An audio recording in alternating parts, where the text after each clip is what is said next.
नमस्कार मु Deepti दीप्तिस full lab को आपण मानक बहुत बहुत स्वागत।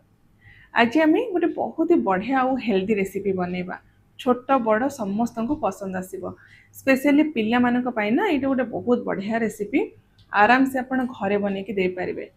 तो आज आम बेकरी स्टाइल रे बेकरी मानक आमर जेमती अटा बिस्किट मिले से बेकरी स्टाइल रे आम हेल्दी वे रे बनैबा अटा कुकीज बहुत आराम से कम टाइम रे आपण घरे बनै पारिबे। आ घरे जदि ओवन नाही ताहले भी कौन असुविधा नाही आराम से आपण एटा को घरे बहुत कम टाइम रे आ इजी वे रे बनै पारिबे। सबुठ बड़ जिनस हला यार जो मेजरमेंट जदि माप सठिक आपण नै कि बनेबे ताले एमती पूरा परफेक्ट क्रिस्पी अटा कुकीज आपनकर बहुत आराम से बनि जिवो। तो ये देखो मु दीटा वे आपको मेजरमेंट करके देखौची। तो घरे जदि आपनकर एमती वेट स्केल अच्छी तो आपण फर्स्ट ग्राम्स रे सिलेक्ट करके ताको जीरो रे आपण सेट कर देबे। एठी मु 160 ग्राम रो मापिकी नेबी अटा। तो दीटा जकरे मु मापिकी नौची कप रे आउ ग्राम्स रे एथिपाई मु देखौची काहेकि ना समस्त घरे वेट स्केल न थाए आउ प्राय आजिकली समस्त घरे एमती मेजरिंग स्केल रोची मेजरिंग कप रोची जो आपण इजिली एटा को मापिकी नहीं पारिबे। तो ये देखो गोटे कप आमर अटा पाखापाखि 130 ग्राम रहा। तो फर्स्ट आम ये जो अटाटा को गोटे एमती बोल को ट्रांसफर करदे। नेक्स्ट आम एगेन जीरो रे सिलेक्ट करदे।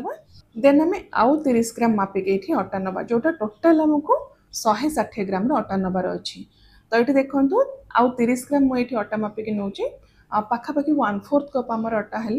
तो एमती जदि वेट स्केल आपण घर अच्छी आपण ग्राम्स रे 160 ग्राम मापिक अटा नहीं जाए आउ जदि नाही तो नॉर्मल जो मेजरिंग कप आसूची से गोटे कप प्लस 1/4 कप नहीं जाए अटा। एक कप रे गोटे कप प्लस 1/4 कप ये मु अटा नहीं। तो ये बाकी जो आम इनग्रेडिएंट्स एथिरे मिक्स करबा सेटा भी आम मेजरिंग स्पून रे मापिक नबा। तो नेक्स्ट आम एथिरे ऐड करबा 2 टेबल स्पून मिल्क पाउडर। जदि टेबल स्पून नाही घर बड़ चम्मच जो अच्छी ना आपण से मापिकी 2 चम्मच नहीं जाए मिल्क पाउडर। ता सहित 4 बड़ चम्मच बा 4 टेबल स्पून आम नवा कस्टर्ड पाउडर। ये मु वैनिला फ्लेवर कस्टर्ड पाउडर नहीं आदि कस्टर्ड पाउडर ना ना ता जगह आप 4 बड़ चम्मच नहीं जाए कॉर्नफ्लोर। टेस्ट और फ्लेवर पाई अधा छोट चम्मच आम ए मिक्स करवा गुजराती गुंड ता सहित गोटे छोट चम्मच आम ये ऐड करवा बेकिंग पाउडर जोटा बहुत इंपोर्टेंट जिनस बिल्कुल भी आप स्किप करेंगे। नेक्स्ट आम 1/4 चम्मच ऐड करवा बेकिंग सोडा बा खाइबा सोडा आ पूरा लास्ट रे गोटे 2 पिंच आम लुण देकी सबू जिनस को आम एमती सुखिला फास्ट मिक्स करदे। एमती जदि हैंड बीटर अच्छी हैंड बीटर रे मिक्स करूँ बहुत इजिली सबू जिनस पूरा बढ़िया से मिक्स हो। तो ये देखो सब सुखिला जिनस आमर पूरा बढ़िया से मिक्स हो गला। तो यहाँ को ना एबे साइड रखीदे यहाँ पर यूज करवा। नेक्स्ट आम कौन करवा ना एमती गोटे बड़ जगार 5 बड़ चम्मच बा 5 बड़ टेबल स्पून नहीं जावा घी आ घीटा को जब आप चाहिए मेल्ट करके भी नहीं पारे ना एमती सॉफ्ट घी भी आप यूज करेंगे। तो ये जो घीटा मुझे यूज कर पूरा मेल्ट होनी टी सॉफ्ट अच्छी। तो नेक्स्ट से घी आम मिक्स करवा 4 बड़ चम्मच बटर आईटी सबुठ इम्पोर्टाट जिनस आप घी बा बटर जहाँ भी यूज कर रूम टेम्परेचर रहा दरकार एमती टी सॉफ्ट रहा दरकार जमी न हार्ड हो न डायरेक्ट फ्रिज रू आप बाहर करके यूज करेंगे। आउ नेक्स्ट ये देखो ब्राउन सुगर को मु पूरा गुंड कर देछि फाइन पूरा पाउडर बनईदेवे से अधा कप नहीं ब्राउन सुगर जदि घरे ना आपड़ ता जगह गुड़ गुंड भी नहीं पारे अधा कप बा चीनी गुंड भी आप अधा कप ए मिक्स करेंगे। तो सबू जिनस को घी बटर आ चीनी गुंड को बढ़िया से आप मिक्स करदे। तो ये ना जदि आप हैंड बीटर यूज कर तो काम आपंकर बहुत इजी हो 2-3 मिनिट भितर आपंकर जो घी बटर आ चीनीटा पूरा बढ़िया से मिक्स होगी टाइप पूरा क्रीमी हो। बस सबू जिनस बढ़िया से मिक्स हो दरकार आ तार जो टेक्सचरटा एमती क्रीमी रहा दरकार। तो ये स्टेज रे जो आम सुखिला जिनस सब मिक्स करके रखी सबू जिनस को ऐड करके हाथ रे भल भाव आप गोलेबे पानी क्षीर बिल्कुल भी ऐड करेंगे एमती फर्स्ट आपण से जो घी बटर चीनी गुंड सहित मिक्स करेंगे आउ जदि दरकार पड़ो ताल आम 1-2 चम्मच क्षीर देके मिक्स करवा आ सबू जिनस देखो ये गोली सारा भल भाव बांधी होगी सबू जिनस गोटे डो टाइप बनवा दरकार। तो ये देखो हल्का क्रम्बली अच्छी पूरा डो टाइप बननी। तो ये स्टेज आम कौन करवा ना 1-2 चम्मच क्षीर ए मिक्स करवा। तो ये देखो फर्स्ट मु 1 टेबल स्पून क्षीर मिक्स करुच्ची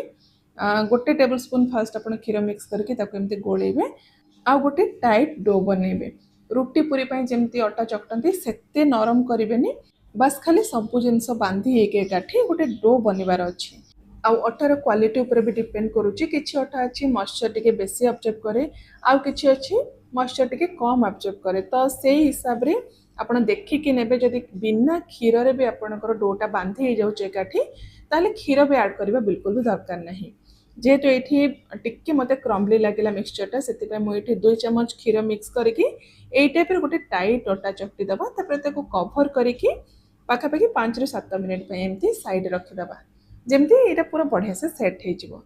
5-7 मिनिट पर एमती गोटे प्लेन सरफेस हो बा गोटे रोलिंग बोर्ड उपर भल भाव एमती हाथ रे प्रेस करके स्प्रेड करवा ये आप रोलिंग पिन बा बेलना काठी भी यूज करें फर्स्ट आप चापिकी एमती चारि साइड जो क्रैक्स आसूची ना ताको आपण भल भाव एमती चापी चापिकी प्रेस करेंगे तापर हल्का हाथ रे ताको एमती रोल करेंगे जदि बेलना काठी आपको सुविधा होनी तो एमती फ्लैट गोटे प्लेट नहीं कि आप हल्का हाथ रे प्रेस करके भी ताको स्प्रेड करें आउ यार जो थिकनेस बेसी आप पतला करेंगे टिके मोटा रखिए अधा इंच पाखापाखि मोटा रखिए तापर ये टाइप देखो गोटे नोजल मुझे से आपण हिसाब से छोट बड़ करके एमती बिस्किट बा कुकीज आप काटी पारे आउ जदि एमती नोजल नहीं तो जमती आपन को सुविधा हो छोट साइज ग्लास जदि अच्छे आप भी काटी पारे ना नॉर्मल छुरी रे भी आपण मन पसंद शेप देकी काटी पारे जेहेतु मुझे छोट छोट साइज बिस्किट बा कुकीज बनाऊँ से हिसाब से छोट नोजल मुझे काटी दूसरी राउंड शेप करके आउ काटी सारा पर एक्स्ट्रा पार्ट गुड़ाक आप बाहर करदे तापर से जो बिस्किट को आपड़ जेकोसी गोटे फ्लैट सरफेस जो थी जमीक पातिया है स्पैचुला है से बहुत केयरफुली आप तलू एमती नहीं उठेबे देखु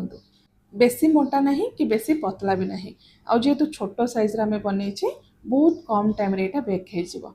तो ये देखो गोटे आलुमिनियम प्लेट मुझे से गोटे बटर पेपर रखीदे बटर पेपर जदि ना डायरेक्ट आप प्लेट रे भी रखिपारे तो ये टिके डिस्टेंस रखिक आम रखीदबा ये मुझे अल्प किसी आपन को बिना ओभन रे बेक करके देखेबी केमती बेक होची आउ किसी आम ओभन रे बेक करबा जा पाखरे ओभन अच्छी तो ओभन रे भी आप इजिली बेक करें तो सबू जो बिस्किट गुड़ाक मुझे बाहर कर सारा पर जो रेस्ट आमर रहिला ताकू भी आपण एमती एकाठी करदेबे हाथ रे एमती बा प्लेट रे एमती प्रेस करके